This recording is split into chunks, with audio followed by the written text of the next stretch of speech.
চাল, রুটি, আলু এগুলি প্রধানত কোন ধরনের খাদ্য?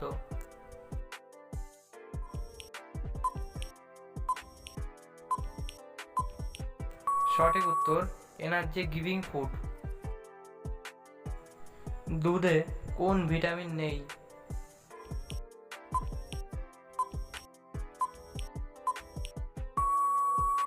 সঠিক উত্তর ভিটামিন সি। ডিমের কুসুমে প্রধানত কোন ভিটামিন বেশি থাকে?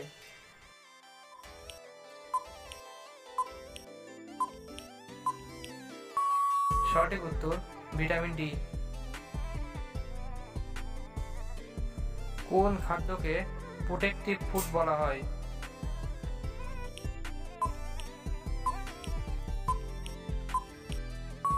সঠিক উত্তর ভিটামিন ও মিনারেল সমৃদ্ধ খাদ্য।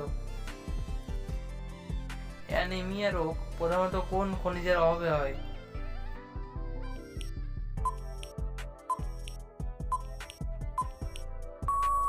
সঠিক উত্তর আয়রন।